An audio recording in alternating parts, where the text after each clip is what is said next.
As an infant, Philip Pirrip was unable to pronounce either his first name or his last. Doing his best, he called himself Pip, and the name stuck. Now Pip, a young boy, is an orphan living in his sister's house in the marsh country in southeast England. One evening, Pip sits in the isolated village churchyard, staring at his parents' tombstones. Suddenly, a horrific man, growling, dressed in rags, and with his leg in chains, springs out from behind the gravestones and seizes Pip. This escaped convict questions Pip harshly and demands that Pip bring him food and a file with which he can saw away his leg irons. Frightened into obedience, Pip runs to the house he shares with his overbearing sister and her kindly husband, the blacksmith Joe Gargery. The boy stashes some bread and butter in one leg of his pants, but he's unable to get away quickly. It is Christmas Eve, and Pip is forced to stir the holiday pudding all evening. His sister, whom Pip calls Mrs. Joe, thunders about. She threatens Pip and Joe with her cane, which she has named Tickler, and with a foul-tasting concoction called tar water.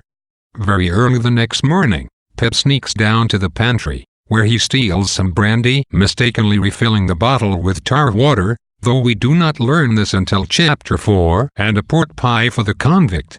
He then sneaks to Joe's smithy, where he steals a file. Stealthily, he heads back into the marshes to meet the convict. Unfortunately, the first man he finds hiding in the marshes is actually a second, different convict, who tries to strike Pip and then flees. When Pip finally comes upon his original tormentor, he finds him suffering, cold, wet, and hungry. Pip is kind to the man, but the convict becomes violent again when Pip mentions the other escapee he encountered in the marsh, as though the news troubles him greatly. As the convict scrapes at his leg irons with a file, Pip slips away through the mist and returns home. The first chapters of Great Expectations set the plot in motion while introducing Pip and his world. As both narrator and protagonist, Pip is naturally the most important character in Great Expectations. The novel is his story, told in his words, and his perceptions utterly define the events and characters of the book. As a result, Dickens's most important task as a writer in Great Expectations is the creation of Pip's character. Because Pip is the voice with which he tells his story, Dickens must make his voice believably human while also ensuring that it conveys all the information necessary to the plot. In this first section, Pip is a young child, and Dickens masterfully uses Pip's narration to evoke the feelings and problems of childhood. At the beginning of the novel, for instance, Pip is looking at his parents' gravestones, a solemn scene which Dickens renders comical by having Pip ponder the exact inscriptions on the tombstones. When the convict questions him about his parents' names, Pip recites them exactly as they appear on the tombstones, indicating his youthful innocence while simultaneously allowing Dickens to lessen the dramatic tension of the novel's opening. As befits a well-meaning child whose moral reasoning is unsophisticated, Pip is horrified by the convict. But despite his horror, he treats him with compassion and kindness. It would have been easy for Pip to run to Joe or to the police for help rather than stealing the food in the file, but Pip honors his promise to the suffering man, and when he learns that the police are searching for him, he even worries for his safety. Still, throughout this section, Pip's self-commentary mostly emphasizes his negative qualities, his dishonesty and his guilt. This is characteristic of Pip as a narrator throughout Great Expectations. Despite his many admirable qualities, the strongest of which are compassion, loyalty, and conscience, Pip constantly focuses on his failures and shortcomings. To understand him as a character, it is necessary to look beyond his self-descriptions and consider his actions. In fact, it may be his powerful sense of his own moral shortcomings that motivates Pip to act so morally. As the novel progresses, the theme of self-improvement, particularly economic and social self-improvement, will become central to the story. In that sense, Pip's deep-seated sense of moral obligation, which is first exhibited in this section, works as a kind of psychological counterpart to the novel's theme of social advancement.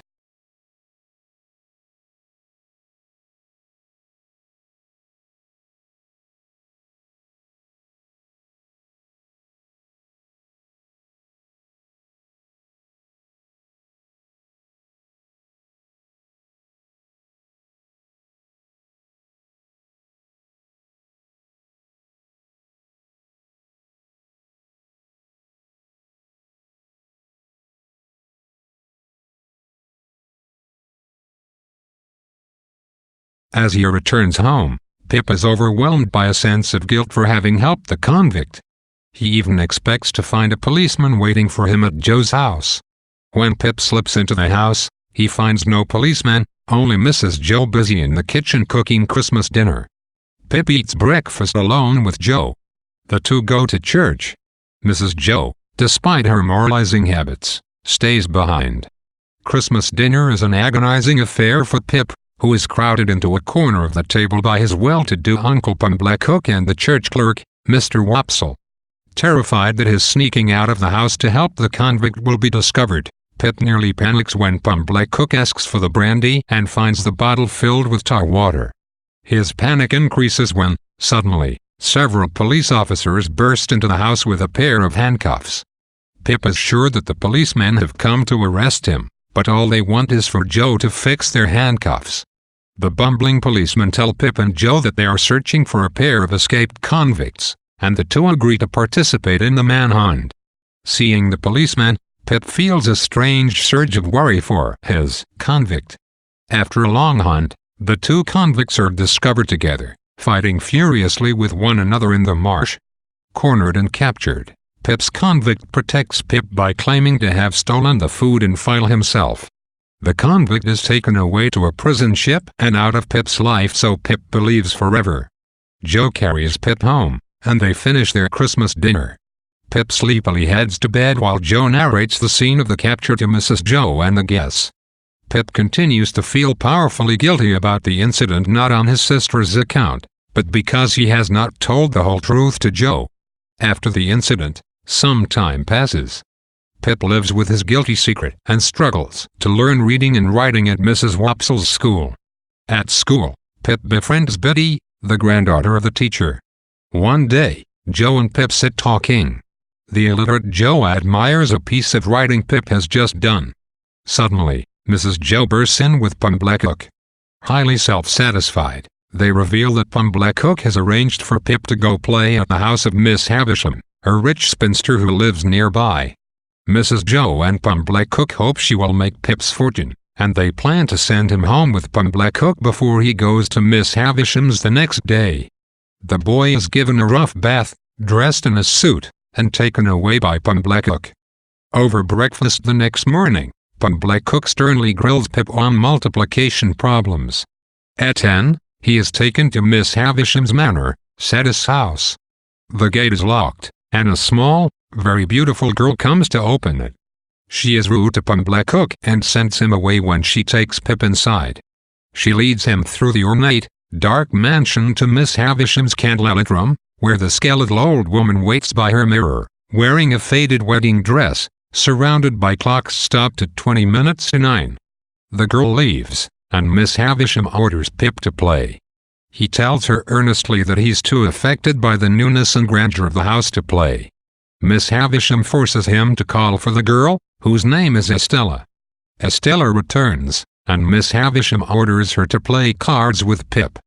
Estella is cold and insulting, criticizing Pip's low social class and his unrefined manners. Miss Havisham is morbidly delighted to see that Pip is nonetheless taken with the girl. Pip cries when he leaves Satis house.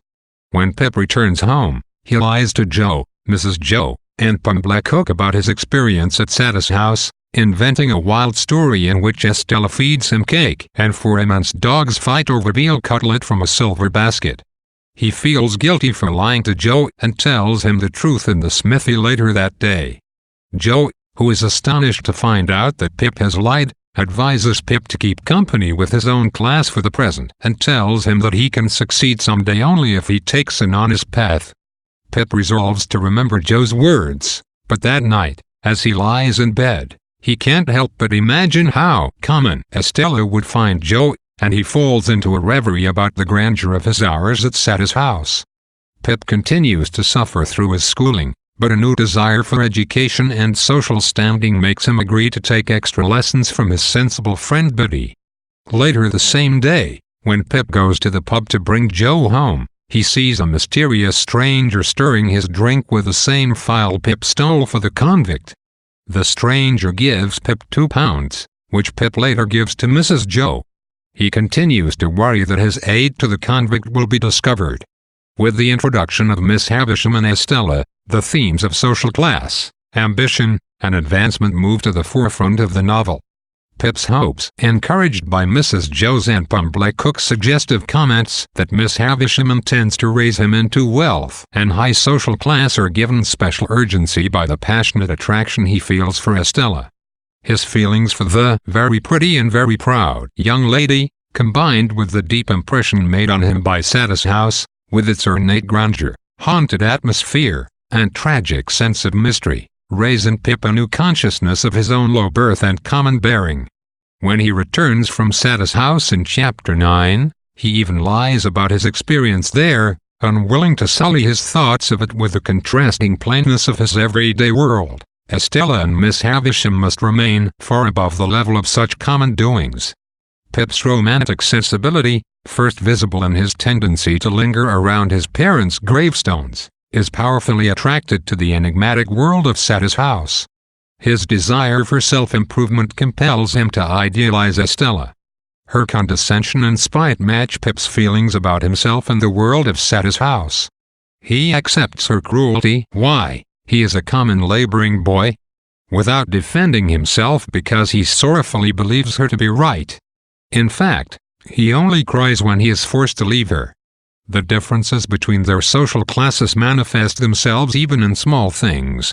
While playing cards in Chapter 8, Estella remarks disdainfully, "He calls the knaves jacks, this boy." Not long after his encounter with the mysterious man in the pub, Pip is taken back to Miss Havisham's, where he is paraded in front of a group of fawning, insincere relatives visiting the Dowager on her birthday. He encounters a large, dark man on the stairs, who criticizes him. He again plays cards with Estella, then goes to the garden, where he is asked to fight by a pale young gentleman. Pip knocks the young gentleman down, and Estella allows him to give her a kiss on the cheek. He returns home, ashamed that Estella looks down on him. Pip worries that he will be punished for fighting, but the incident goes unmentioned during his next visit to Miss Havisham's.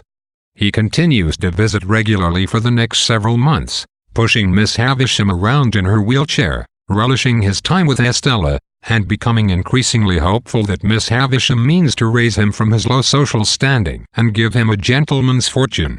Because he is preoccupied with his hopes, he fails to notice that Miss Havisham encourages Estella to torment him, whispering, "Break their hearts," in her ear.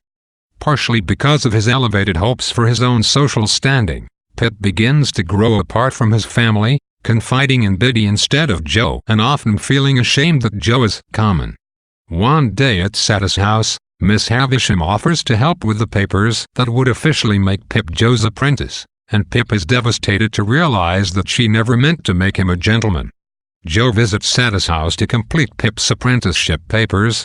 With his rough speech and crude appearance, he seems horribly out of place in the Gothic mansion. Estella laughs at him and at Pip. Miss Havisham gives Pip a gift of £25, and Pip and Joe go to Town Hall to confirm the apprenticeship. Joe and Mrs. Joe take Pip out to celebrate with Pumble Cook and Mr. Wopsle, but Pip is surly and angry, keenly disappointed by this turn in his life. Where the earlier sections of the novel focused very closely on short spans of time, this section covers several months and is mostly concerned with Pip's general development from an innocent boy to an ambitious young man.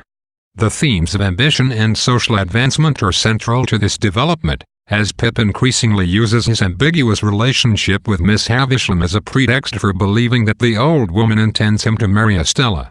The consequence of Pip's intensifying social ambition is that he loses some of his innocence and becomes detached from his natural, sympathetic kindness. In the early chapters of the novel, Pip sympathized with the convict, despite the threat the man posed to his safety. Now, Pip is unable to sympathize even with Joe, the most caring figure in his life. Because he loves Estella, Pip has come to value what Estella seems to value, and when Joe visits Satis House in Chapter 13, Pip is mortified by his rough manners and poor clothes. They now seem out of place even to Pip, a measure of the extent to which he has adapted to life at Miss Havisham's house during his months of regular visits. Miss Havisham herself, with her maniacal energy and her inscrutable motives, is a frightening creature to Pip. Despite her wedding dress, an outfit that symbolizes hope, regeneration, and renewal, he constantly thinks of her as a symbol of death, describing her as a skeleton and picturing her hanging from a gallows. Her insane behavior traipsing around her house in a wedding dress, with a wedding feast on her table and all the clocks stopped, will soon be explained, but for now it simply adds to her mysterious and powerful dramatic presence. Surely a woman this eccentric wouldn't be above transforming an orphan boy into a gentleman, he thinks. With this line of thinking, the first of Pip's great expectations creeps into his life. The title of the novel, of course, refers to Pip's hopes for social advancement and romantic success with Estella. The sight of something finer than what he himself has makes him intensely desire it, and he fiercely clings to his hopes of being elevated and married to Estella. He even ignores more realistic hopes, using his relationship with Biddy only to improve his education and his chances with Estella. He has little reaction to realistic dangers, as we saw earlier, when he was nonplussed by his encounter with the mysterious stranger in Chapter 10. His thoughts are for Estella alone. Time passes as Pip begins working in Joe's forge. The boy slowly becomes an adolescent. He hates working as Joe's apprentice, but out of consideration for Joe's goodness, he keeps his feelings to himself. As he works, he thinks he sees Estella's face mocking him in the forge, and he longs for Satis' house. Pip still tries hard to read and expand his knowledge, and on Sundays, he also tries to teach Joe to read.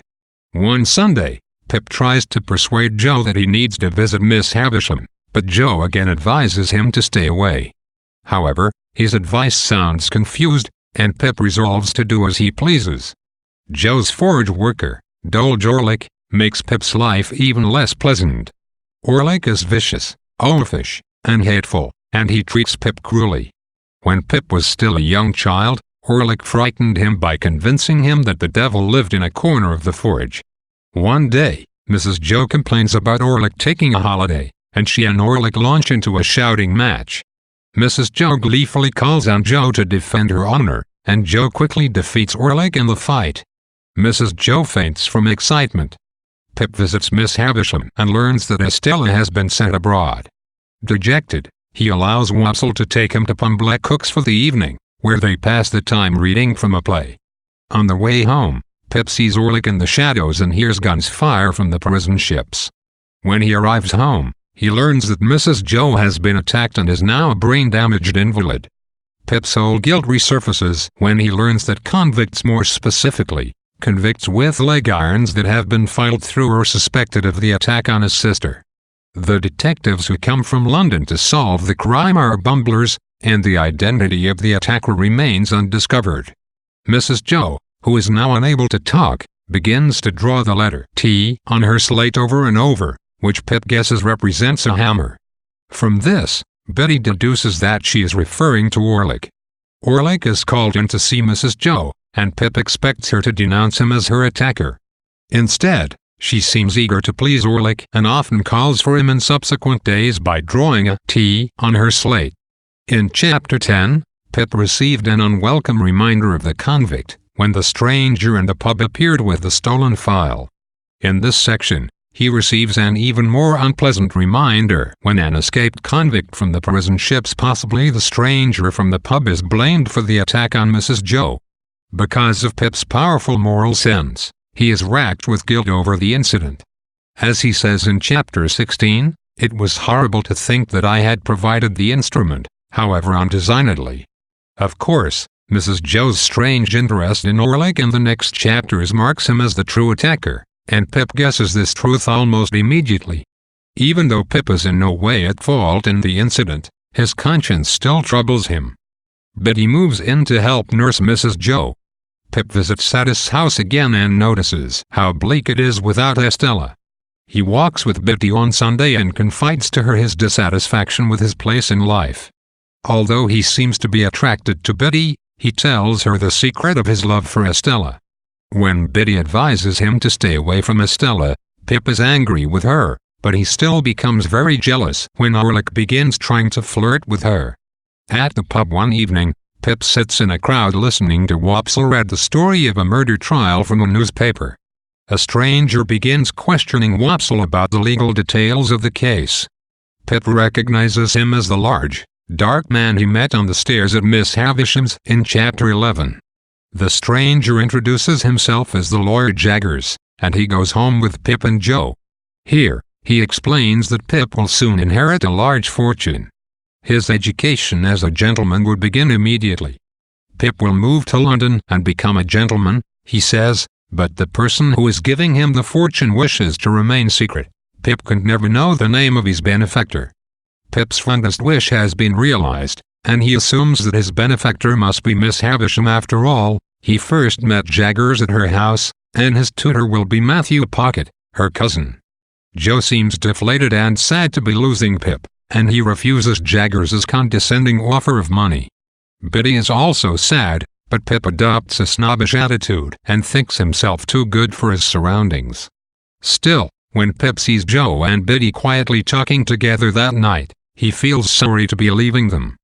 Pip's snobbery is back in the morning, however, as he allows the tailor to grovel over him when he goes in for a new suit of clothes. Pip even allows Pug Blackhook to take him out to dinner and ingratiate himself. He tries to comfort Joe, but his attempt is obviously forced, and Biddy criticizes him for it. Preparing to leave for London, he visits Miss Havisham one last time. Based on her excitement and knowledge of the details of his situation, Pip feels even more certain that she is his anonymous benefactor. After a final night at Joe's house, Pip leaves for London in the morning, suddenly full of regret for having behaved so snobbishly toward the people who love him most. As Pip enters adolescence, Dickens gradually changes the presentation of his thoughts and perceptions. When Pip was a young child, his descriptions emphasized his smallness and confusion. Beginning around Chapter 14, they begin to emphasize his moral and emotional turmoil. Pip becomes more aware of the qualities and characteristics of the people around him. He refrains from complaining about life in the forge out of respect for Joe's role in his childhood. Home was never a pleasant place for me, because of my sister's temper. But Joe had sanctified it. Though the respect he pays Joe is clearly admirable, Pip the narrator passes to Joe all the credit for his behavior. He says in Chapter 14, "It was not because I was faithful, but because Joe was faithful." Just as Orlick is an immediate contrast to Joe, Biddy emerges in this section as a contrasting figure to Estella. Her plainness, frankness, and kindness are diametrically opposed to Estella's cold beauty, dishonesty, and cruelty. Pip seems to feel a natural attraction to Biddy, but his overpowering passion for Estella makes him use Biddy only as a means to an end, as a confidant and a teacher. Jaggers takes Pip to London, where the country boy is amazed and displeased by the stench and the thronging crowds in such areas as Smithfield. Jaggers seems to be an important and powerful man. Hordes of people wait outside his office, muttering his name among themselves. Pip meets Jaggers' cynical, wry clerk, Wemmick. Wemmick introduces Pip to Herbert Pocket, the son of Pip's tutor, with whom Pip will spend the night. Herbert and Pip take an immediate liking to one another. Herbert is cheerful and open, and Pip feels that his easy good nature is a contrast to his own awkward diffidence. Whereas Pip's fortune has been made for him, Herbert is an impoverished gentleman who hopes to become a shipping merchant. They realize, surprised, that they have met before. Herbert is the pale young gentleman whom Pip fought in the garden at Satis house. Pip asks Herbert to help him learn to be a gentleman, and, after a feast, the two agree to live together. Herbert subtly corrects Pip's poor table manners, gives him the nickname Handel, and tells him the whole story of Miss Havisham. When she was young, her family fortune was misused by her unruly half-brother, and she fell in love with and agreed to marry a man from a lower social class than her own. This man convinced her to buy her half-brother's share of the family brewery, which he wanted to run, for a huge price. But on their wedding day, the man never appeared, instead sending a note which Miss Havisham received at 20 minutes to 9, the time at which she later stopped all her clocks. It was assumed that Miss Havisham's lover was in league with her half-brother and that they split the profits from the brewery sale. At some later point, Miss Havisham adopted Estella, but Herbert does not know when or where. The next day, Pip visits the unpleasant commercial world of the Royal Exchange before going to Matthew Pocket's house to be tutored and to have dinner. The Pockets' home is a bustling, chaotic place where the servants run the show. Matthew is absent-minded but kind, and his wife is socially ambitious but not well-born. The children are being raised by the nurse. Pip's fellow students are a strange pair. Bentley Drumley, a future baronet, is oafish and unpleasant, and a young man named Startup is soft and delicate. At dinner, Pip concentrates on his table manners and observes the peculiarities of the Pockets' social lives. Pip returns to Jaggers's office in order to arrange to share rooms with Herbert. There Pip befriends the lively Wemmick, who invites him to dinner. Pip sees Jaggers in the courtroom, where he is a potent and menacing force, frightening even the judge with his thundering speeches. Pip continues to get to know his fellow students in the Pockets, attending dinners at both Wemmick's and Jaggers's. Wemmick's house is like something out of a dream, an absurd castle in Walworth that he shares with his aged parent. Pip observes that Wemmick seems to have a new personality when he enters his home. While he's cynical and dry at work, at home he seems jovial and merry. Joe comes to visit Pip in London. Because Pip worries that Joe will disapprove of his opulent lifestyle and that Drumley will look down on him because of Joe, Joe's visit is strained and awkward. He tries to tell Pip the news from home. Wopsle, for instance, has become an actor. But Pip acts annoyed with him until Joe mentions that Estella has returned to Satis house and that she wishes to see Pip. Pip suddenly feels more kindly toward Joe, but the blacksmith leaves before Pip can improve his behavior. Hoping to see Estella and to apologize to Joe, Pip travels home, forced to share a coach with a pair of convicts, one of whom is the mysterious stranger who gave Pip money in the pub. Though this man does not recognize Pip, Pip overhears him explaining that the convict Pip helped that long ago night in the marshes had asked him to deliver the money to Pip. Pip is so terrified by his memory of that night that he gets off the coach at its first stop within the town limits. When he arrives at his hotel, he reads a notice in a newspaper, from which he learns that Pumblechook is taking credit for his rise in status. When he travels to Satis house the next day, Pip pictures himself as a triumphant knight riding to rescue the Lady Estella from an evil castle. He encounters Orlick, now Miss Havisham's porter, at the gate. When he sees Estella, he is stunned. She has become a ravishing young woman. Despite his newfound fortune, Pip feels horribly inadequate around her, as unworthy and clumsy as ever. Miss Havisham goads him on, snapping at him to continue to love Estella. Pip walks with Estella in the garden, but she treats him with indifference, and he becomes upset.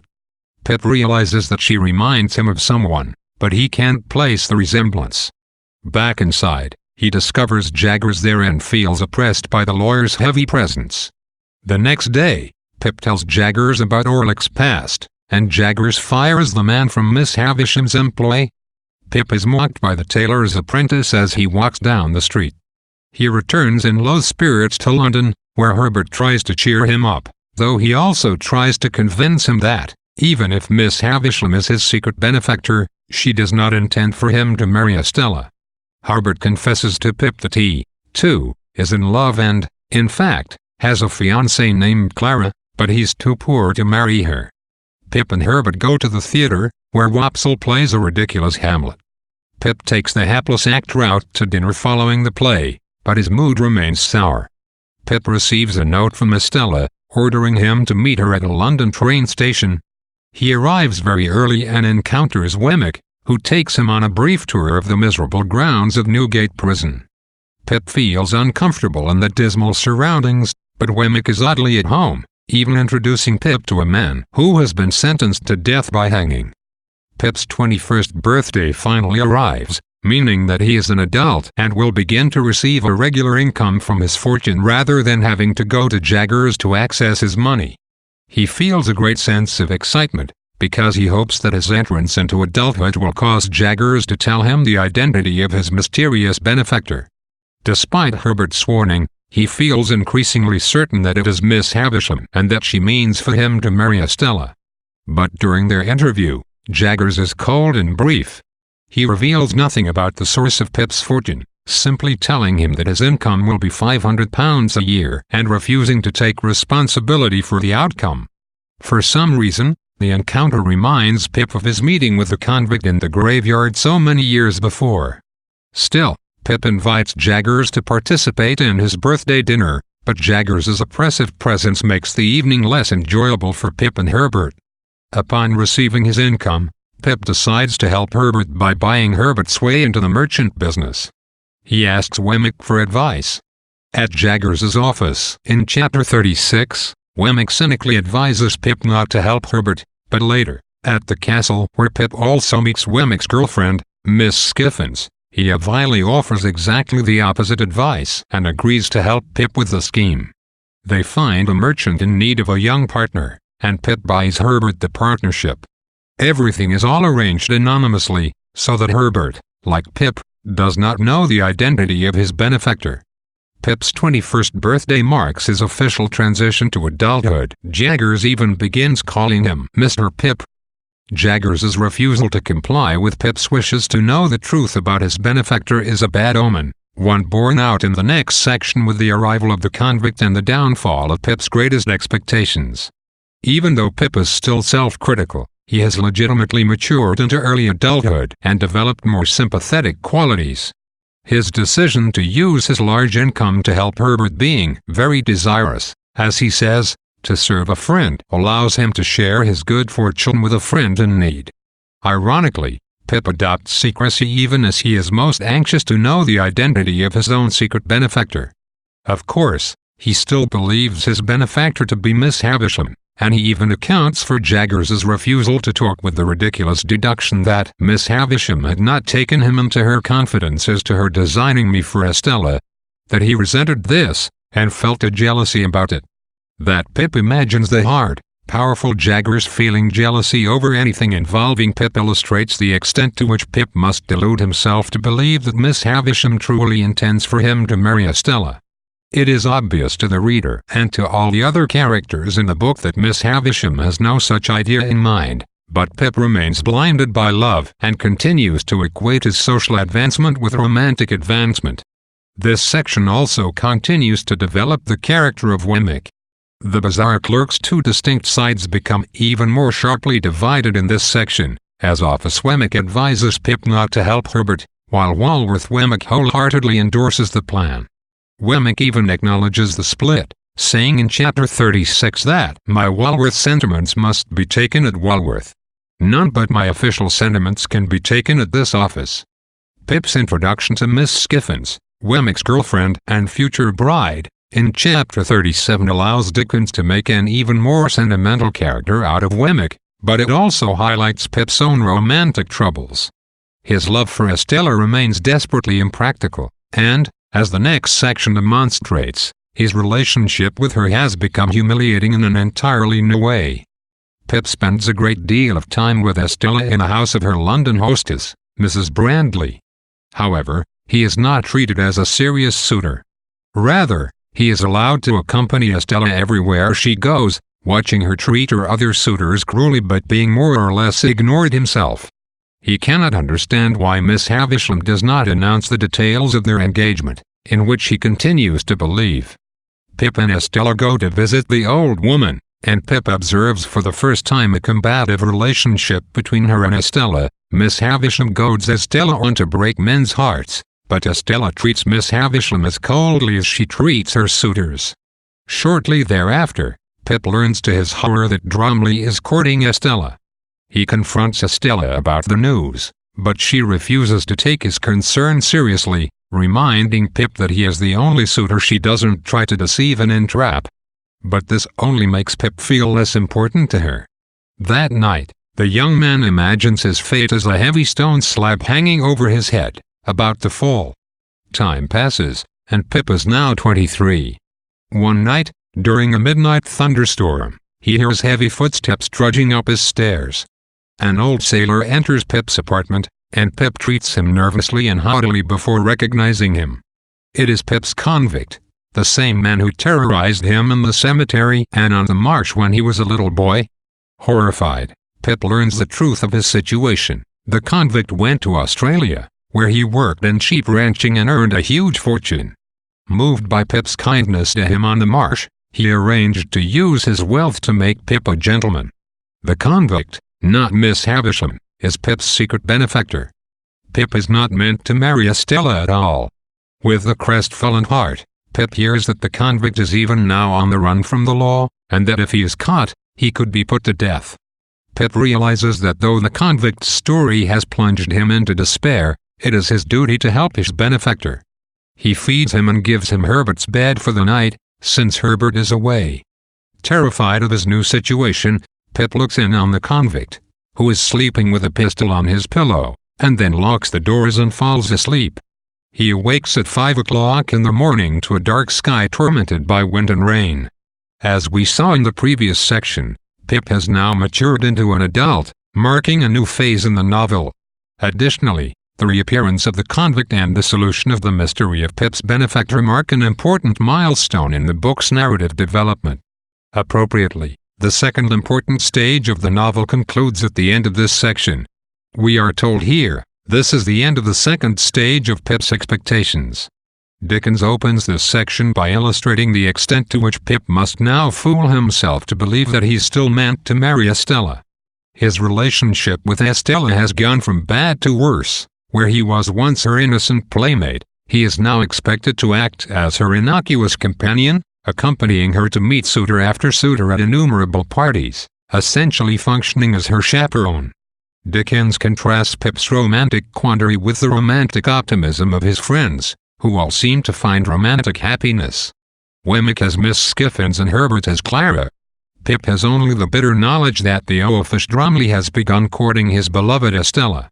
Of course, the most important and most ominous development in these chapters, foreshadowed countless times in the earlier sections of the novel, is the reappearance of the convict, now a rugged old man, and the revelation that he, not Miss Havisham, is Pip's secret benefactor.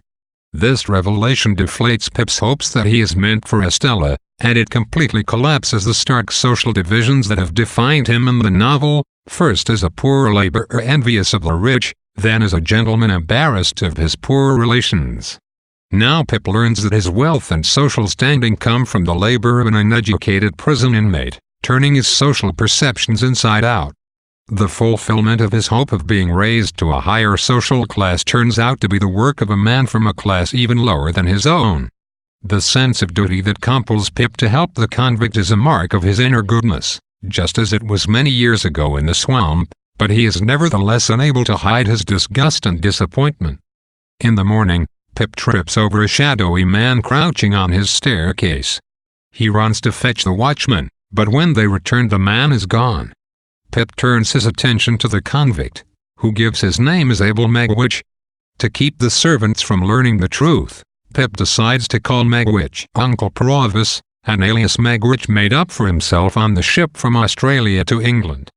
Pip arranges a disguise and calls on Jaggers to confirm Magwitch's story. Magwitch tramps around the apartment, embarrassing Pip, his gentleman, with his bad table manners and rough speech. After 5 days of enduring his guest, Pip is forced to confront his problem head-on when Herbert returns home. Magwitch leaves, and Herbert and Pip discuss the situation, agreeing that Pip should no longer use Magwitch's money. They plan for Pip to take Magwitch abroad, where he will be safe from the police, before parting ways with him. The next morning, Magwitch tells the young men his story. He was an orphan child and lived a life of crime out of necessity. His earliest memory is of stealing turnips to feed himself. As a young man, he met a gentleman criminal named Compeyson and fell under his power.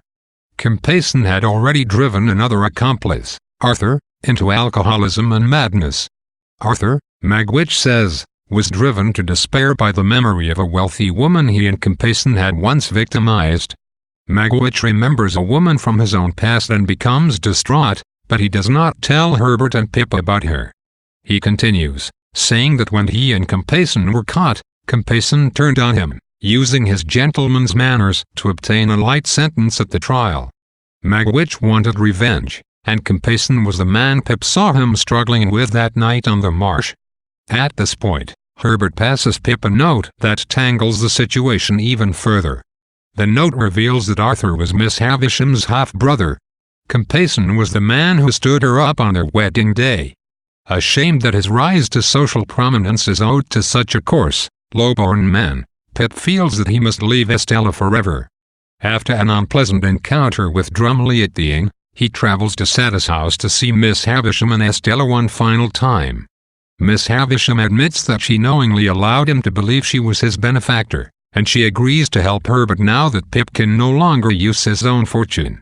Pip finally tells Estella he loves her, but she coldly replies that she never deceived him into thinking she shared those feelings.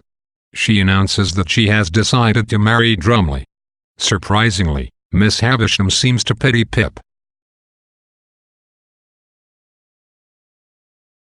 Pip anxiously waits for Wemmick's signal to transport Magwitch downriver. Despite his softening attitude toward the convict, he feels morally obligated to refuse to spend any more of Magwitch's money, and his debts pile up. He realizes that Estella's marriage to Drumley must have taken place by now, but he intentionally avoids learning more about it. All of his worries are for Magwitch. Pip goes to the theater to forget his troubles. After the performance, Wopsle tells Pip that in the audience behind him was one of the convicts from the battle on the marsh so many years ago. Pip tries to question Wopsle calmly, but inside he's terrified, realizing that Compeyson must be shadowing him. Pip rushes home to tell Herbert and Wemmick. Jaggers invites Pip to dinner, where he gives the young man a note from Miss Havisham. When Jaggers mentions Estella's marriage shortly after Jaggers's housekeeper Molly walks in, Pip realizes that Molly is the person he couldn't place, the person Estella mysteriously resembles. He realizes at once that Molly must be Estella's mother.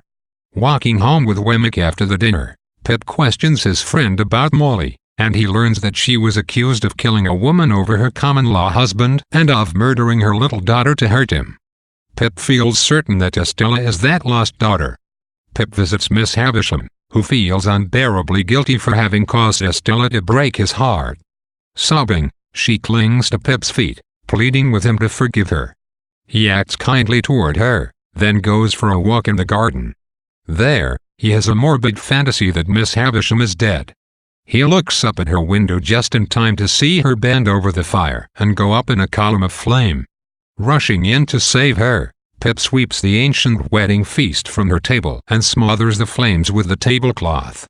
Miss Havisham lives, but she becomes an invalid, a shadow of her former self. Pip stays with her after the doctors have departed. Early the next morning, he leaves her in the care of her servants and returns to London. Pip himself was badly burned trying to save Miss Havisham, and while Herbert changes his bandages, they agree that they have both grown fonder of Magwitch.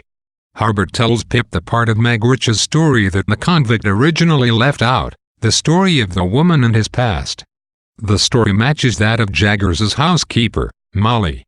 Magwitch, therefore, is Molly's former common-law husband and Estella's father. Pip is seized by a feverish conviction to learn the whole truth. He visits Jaggers and manages to shock the lawyer by proclaiming that he knows the truth of Estella's parentage. Pip cannot convince Jaggers to divulge any information, however, until he appeals to Wemmick's human, kind side, the side that until now Wemmick has never shown in the office. Jaggers is so surprised and pleased to learn that Wemmick has a pleasant side that he confirms that Estella is Molly's daughter, though he didn't know Magwitch's role in the story.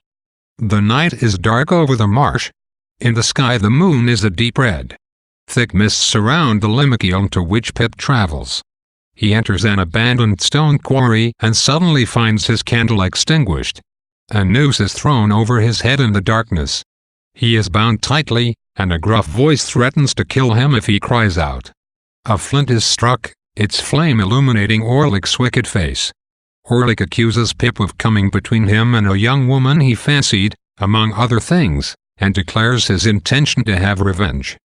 He also admits to killing Mrs. Joe, though he says that Pip is ultimately responsible for her death since Orlick did it to get back at him. "It was you, villain," Pip retorts boldly, but inside he's worried. He is afraid that he will die and none of his loved ones will know how he hoped to improve himself and to help them.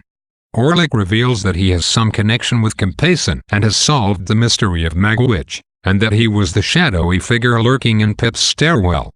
Orlick takes a swig of liquor, then picks up a stone hammer and advances menacingly toward Pip. Pip cries out, and suddenly Herbert bursts in with a group of men to save him. Herbert had found Orlick's note asking Pip to meet him at the marshes and, worried, had followed Pip there. In the ensuing scuffle, Orlick manages to escape.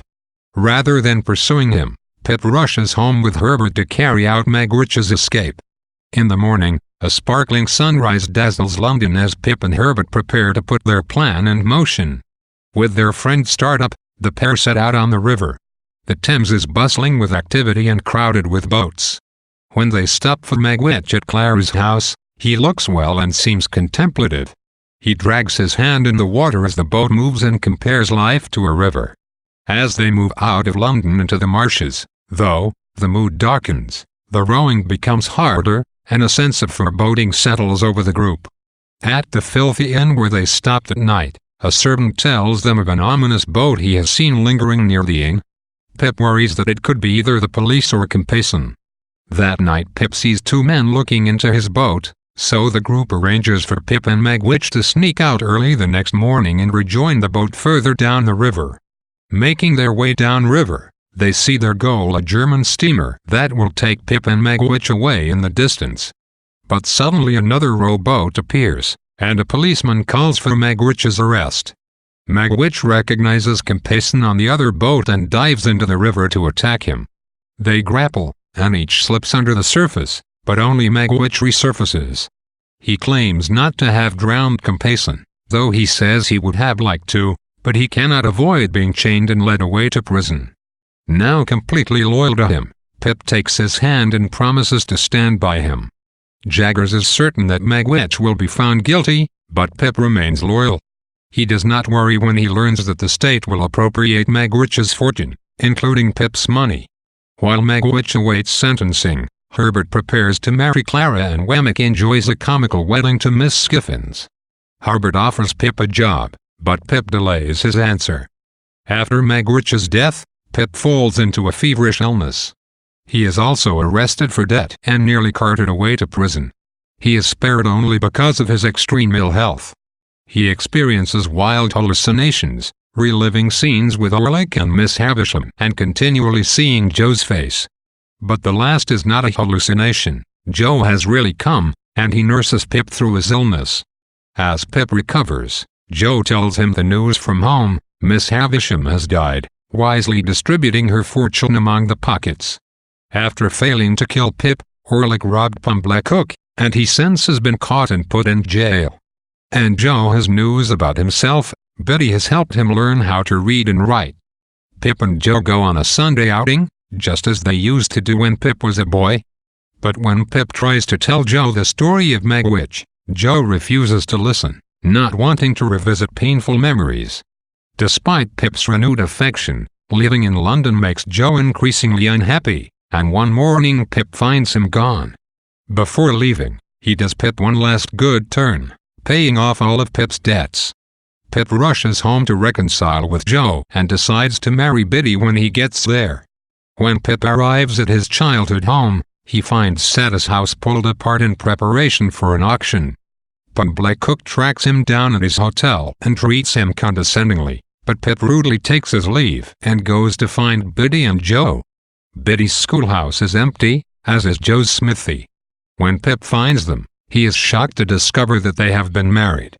Despite his disappointed expectation of marriage to Biddy, he expresses happiness for them and decides to take the job with Herbert. 11 years later, Pip returns to England. He says he has learned to work hard and is content with the modest living he makes in the mercantile firm. He goes to visit Joe and Biddy, and tries to convince Biddy that he has resigned himself to being a bachelor. Pip then goes to Satis' house and finds that it is no longer standing. In a silvery mist, Pip walks through the overgrown, ruined garden and thinks of Estella. He has heard that she was unhappy with Drumley, but that Drumley has recently died.